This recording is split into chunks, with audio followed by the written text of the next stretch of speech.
Three insiders, three books, one woman at the center of a storm that is no longer whispering, it's screaming. And behind the scenes, a legal machine is reportedly scrambling, not to win, but to survive what's coming.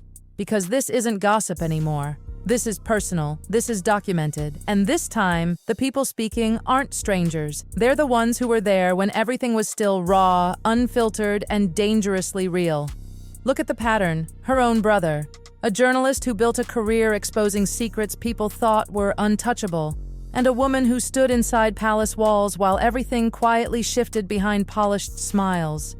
Three completely different angles, yet somehow converging on the same target. That's not coincidence, that's alignment. And when alignment happens like this, it usually means one thing. Something bigger is about to surface, something that cannot be spun away. And here's where it gets uncomfortable.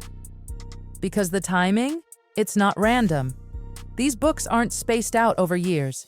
They're colliding, dropping almost simultaneously, like a coordinated detonation.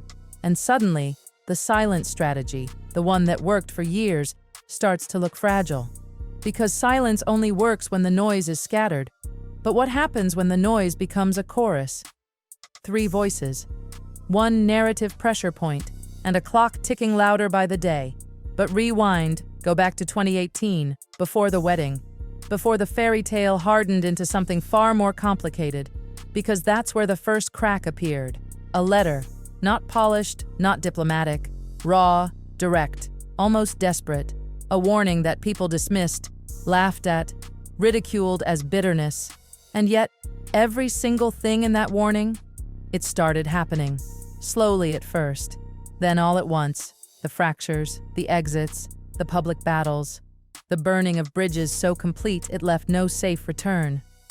One by one, like a checklist unfolding in real time. And now the same voice, the one everyone mocked, is coming back. Not with another letter, but with a full account. A book. A deeper version of everything people thought they understood. And this is where it shifts from uncomfortable to dangerous. Because this isn't a distant observer anymore. This is someone who lived inside the same house, who saw the before the narrative, before the image was carefully constructed and projected to the world. Think about that. Before the branding, before the carefully curated identity, before the world knew the name the way it does now. He knew the earlier version, the one without the filters, the one without the strategy. And according to what's emerging, he's no longer interested in protecting that past. In fact, the question now is, why would he?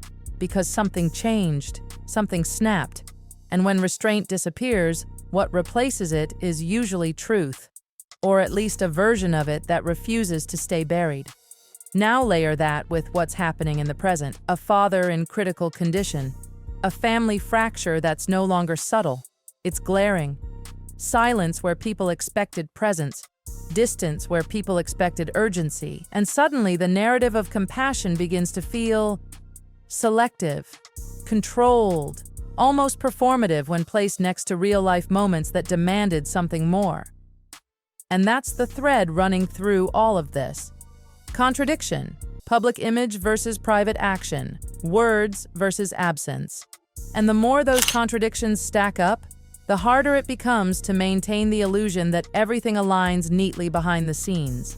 But here's where it escalates even further, because while one man brings memory, another brings evidence. And evidence doesn't argue. It doesn't get emotional. It doesn't care about perception. It just sits there, cold, precise, and very difficult to dismantle. Documents, financial records, patterns that can be traced, verified, questioned in ways that don't rely on opinion. And when those kinds of details enter the conversation, the entire dynamic changes. Because now it's no longer about who said what. It's about what can be proven and what can't be denied. So now you have memory, evidence, and soon, insider perspective from someone who watched it all unfold in rooms the public never sees.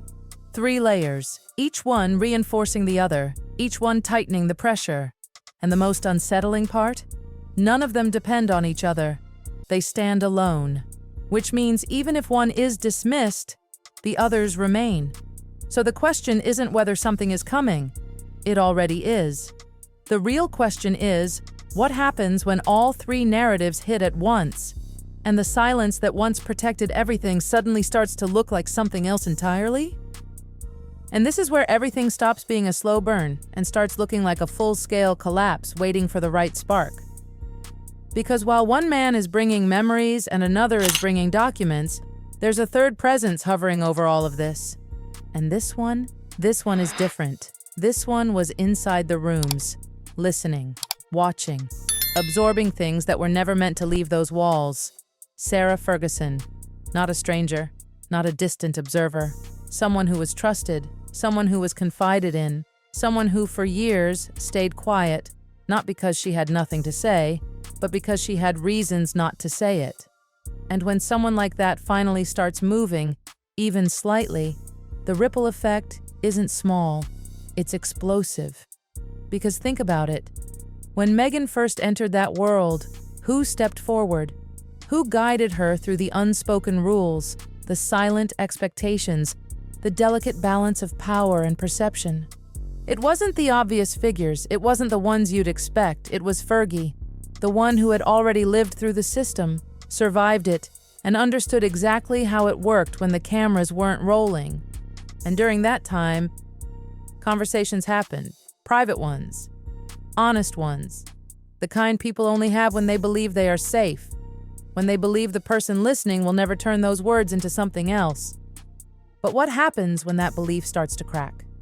Because now, the circumstances have changed. The reasons for silence? Gone. The incentives to speak? Growing by the day. Financial pressure? Social distance?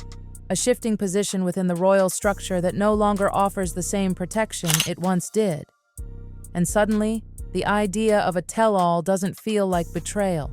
It feels like opportunity. And here's the terrifying part. For Meghan's side, at least, this isn't just a book. This is a perspective that intersects with everything. The past, the palace, the private conversations, the dynamics no one else can fully access. And unlike the others, this isn't built on reconstruction, it's built on presence.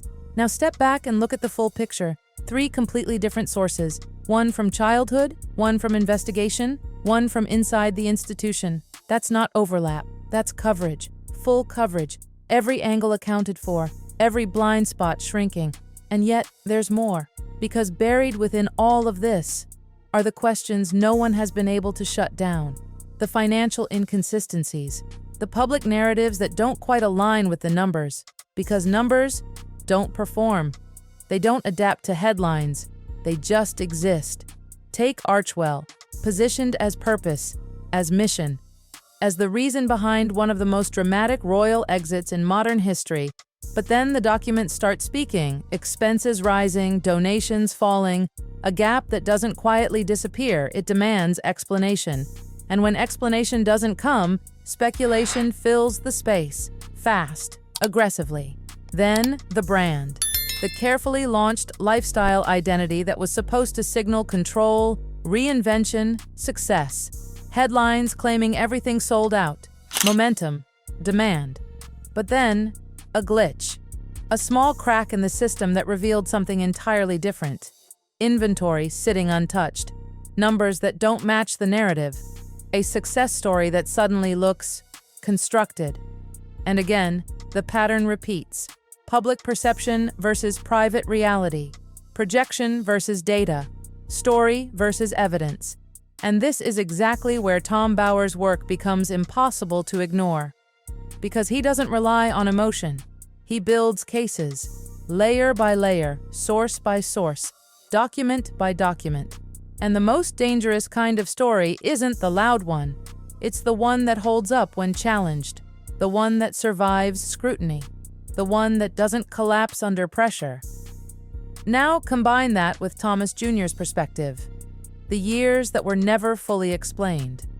The timeline that was simplified, polished, repeated until it became accepted as fact.